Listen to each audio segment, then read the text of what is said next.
Hola de nuevo. Recordemos que en el último video, en el video anterior, habíamos visto cómo accesar un elemento en específico de un vector. Recordemos que nuestro vector se ve más o menos así en la memoria. ¿Cómo le hacía yo para accesar un elemento en específico de mi arreglo? Bueno, pues vamos a recapitular esta forma de accesar nosotros los elementos. Pero antes de hacer eso, ¿qué es lo que vamos a hacer? Vamos a comenzar por definir un arreglo, ¿verdad? ¿Cómo defino un arreglo? Recordemos que lo primero que hacemos es declarar un tipo. En este caso vamos a generar un vector que nos va a almacenar variables o valores de tipo string. ¿Sí? Como lo hacemos, declaramos el tipo, abrimos y cerramos corchetes cuadrados. ¿Para qué? Recordemos que esto nos indica que nuestra variable va a apuntar hacia un vector en lugar de un solo valor. En este caso, ¿qué es lo que sigue? Bueno, le damos el nombre a nuestro vector. Vamos a llamarle algo así como nombres, por ejemplo. ¿Y qué es lo que vamos a hacer? ¿Cómo es que inicializamos nosotros un vector en lugar de que nos dé los valores por default de cada elemento, que nosotros podamos asignar con qué valores queremos que inicie nuestro vector? Recordemos que para eso usamos nuestros corchetes y recordemos terminar con punto y coma. Y como nuestro vector va a almacenar solamente strings, en este caso nombres, vamos a comenzar almacenando nombres.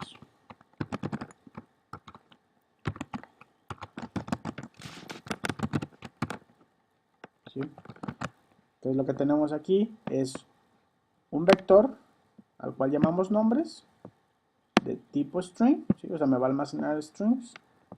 ¿Y qué es lo que yo veo aquí? Veo 1, veo 2 y veo 3 elementos. ¿Sí? ¿Cómo accesamos nosotros un elemento en específico?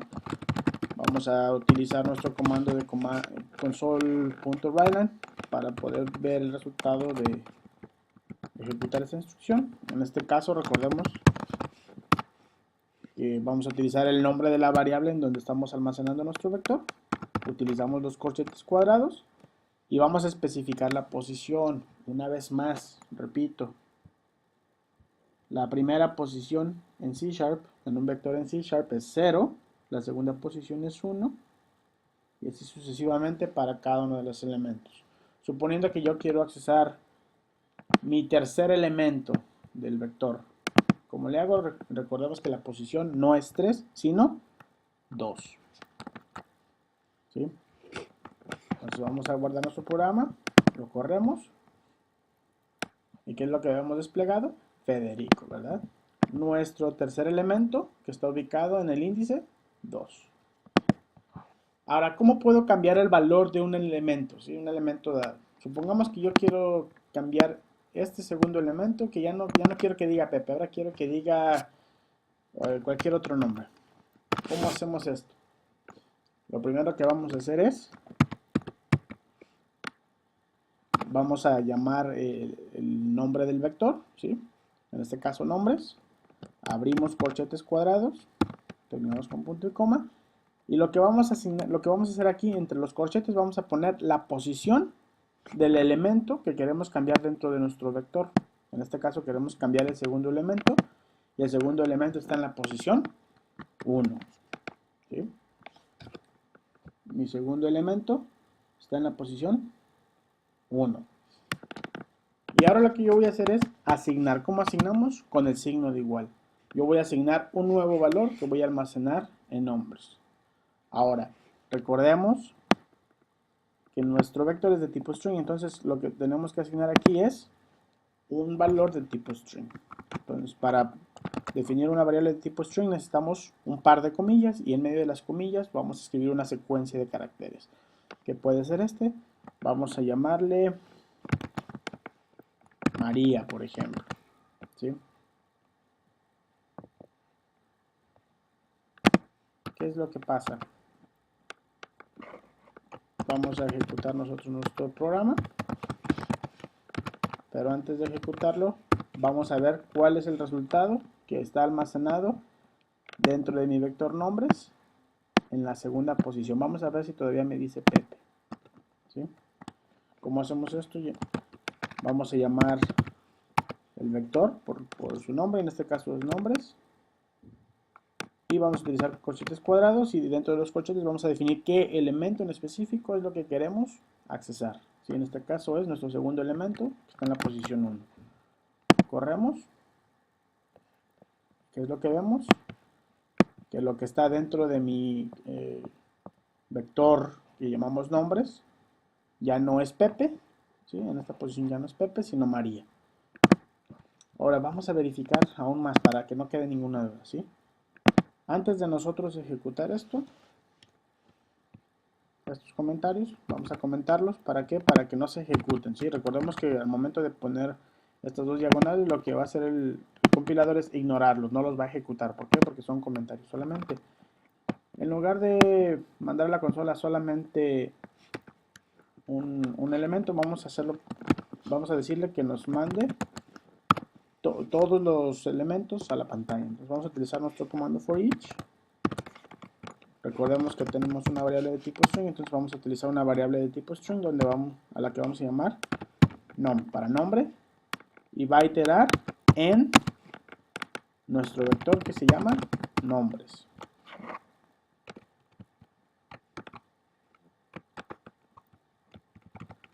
Ahora vamos a decirle que nos mande a la consola, console.write, cada uno de los elementos. ¿Sí? Vamos a llamar aquí nombre. Voy a correr mi programa y yo veo los nombres que tenía originalmente: Juan, Pepe y Federico. ¿Sí? Ahora voy a remover el comentario de aquí. ¿Para qué? Para que lo que me va a hacer este comando, recordemos, es lo que está en la posición 1, o sea, mi segundo elemento de mi vector que se llama nombres, le voy a asignar un nuevo valor, ¿sí? Sin importar qué valor tuviera, ahora el valor que va a tener es María, ¿sí? Entonces lo que vamos a hacer es, vamos a copiar nuestra instrucción for each. Esto ya no lo necesitamos. Vamos a correrlo y es exactamente el mismo código, solo que ahora esperamos que el segundo elemento ya no sea Pepe, sino que sea Federico, perdón, María. Corramos nuestro programa. ¿Qué es lo que vemos? Bueno, los primeros tres corresponden a este primer for each y los segundos tres corresponden al segundo for each, ¿sí? Vemos Juan, ya no vemos Pepe como en la primera iteración, sino ahora vemos María y después Federico, ¿verdad? Y es así como podemos nosotros cambiar los elementos, ¿verdad? De cada una de las variables. Se puede hacer esto de manera dinámica, ¿verdad? Ahora, ¿qué pasa si yo, por ejemplo, quiero modificar un índice que no es válido? Vamos a suponer que a nombres yo quiero modificar un valor. Supongamos que se me olvidó que los índices empiezan desde 0, ¿sí? Y este lo cuento como en la posición 1, posición 2, posición 3, posición 4. Supongamos que yo quiero accesar el cuarto elemento, o que yo quiero asignarle un nuevo valor al cuarto elemento. ¿Cómo lo hacemos? Recordemos que vamos a pasar el nombre de nuestro vector, abrimos los corchetes cuadrados y aquí vamos a poner la posición. Si yo pongo la posición 4 y yo intento asignarle un valor, supongamos que le quiero asignar este valor, tenemos con punto y coma, guardamos nuestro programa, corremos. ¿Qué es lo que vemos aquí? Vemos un error que dice System Index Out of Range Exception, ¿sí? ¿Qué quiere decir? Que este valor está fuera del rango. ¿Por qué? Porque los índices que maneja este vector, como es de tamaño 3, solamente puedo manejar índices del 0 al 2, o sea, índice 0, índice 1 e índice 2, ¿sí? Entonces, al yo poner uno que esté fuera, Inclusive si yo pongo el 3, por ejemplo, si yo pongo aquí un 3 y corro mi programa, ¿qué es lo que va a pasar? Me da el mismo error. ¿Por qué me da el mismo error? Porque recordemos que el vector que tenemos nosotros aquí solamente tiene 3 elementos y las posiciones van del 0 al 2, o sea 0, 1 y 2. Entonces es importante saber que cuando nosotros queremos accesar un elemento más allá del rango que se permite, vamos a tener un error. Ahora, ¿cómo puedo yo saber? Vamos a borrar todo esto de aquí.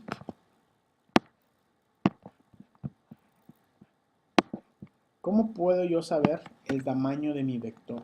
¿Cómo puedo saber cuántos elementos tiene un vector?